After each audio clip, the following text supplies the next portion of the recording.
Assalamualaikum warahmatullahi wabarakatuh. Perkenalkan saya Kirana Alfa Bahtiar dengan NIM J0401231319. Di sini saya akan memaparkan tentang penelitian saya berjudul Komunikasi Interpersonal sebagai landasan kerjasama kelompok belajar mahasiswa Universitas yang di Jakarta. Saya masuk ke pendahuluan di mana pendidikan tinggi di Indonesia menuntut mahasiswanya tidak hanya unggul secara akademik, tetapi juga memiliki kemampuan komunikasi dan bekerja sama secara efektif dalam kelompok belajar. Kualitas komunikasi interpersonal berperan penting dalam membangun dinamika kelompok. Penelitian ini juga bertujuan untuk menganalisis pengaruh komunikasi interpersonal terhadap kerjasama kelompok belajar mahasiswa Universitas yang di Jakarta yang memiliki dinamika dan karakteristik interaksi yang berbeda-beda. Untuk landasan teorinya, saya menggunakan 4 teori, yaitu komunikasi interpersonal, di mana menurut Mulyana, komunikasi interpersonal adalah proses saling bertukarnya pesan. Yang kedua, teori kerjasama kelompok, di mana menurut Johnson & Johnson tahun 2009, kerjasama kelompok merupakan upaya bersama antar anggota untuk mencapai tujuan bersama. Yang ketiga, saya menggunakan teori uncertain reduction theory, di mana menurut Berger dan Calabres tahun 1975 menjelaskan bahwa komunikasi itu membantu mengurangi ketidakpastian antara anggota. Yang keempat, saya menggunakan teori relational dialectics theory, di mana menurut Coleman tahun 1990 menekankan bahwa pentingnya komunikasi dapat menyimbangkan perbedaan pendapat.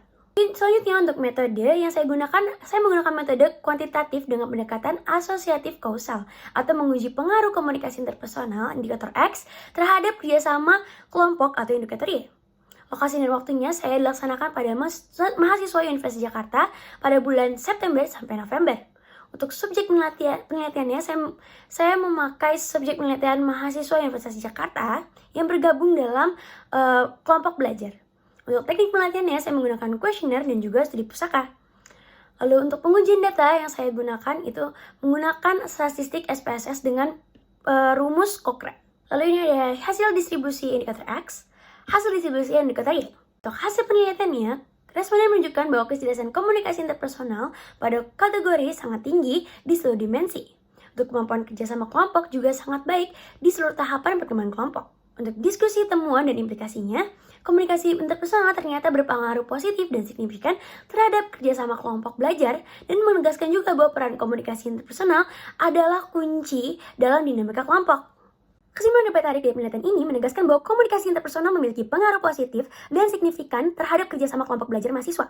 Komunikasi interpersonal mampu menjelaskan 35,2 variasi kerjasama kelompok dengan koefisien regresi sebesar 0,774 yang menunjukkan bahwa peningkatan kualitas komunikasi interpersonal meliputi keterbukaan, empati, dukungan, dan kesetaraan secara langsung berkontribusi pada peningkatan efektivitas kolaborasi akademik, koordinasi tugas, serta kualitas interaksi antar anggota dalam kelompok belajar mahasiswa.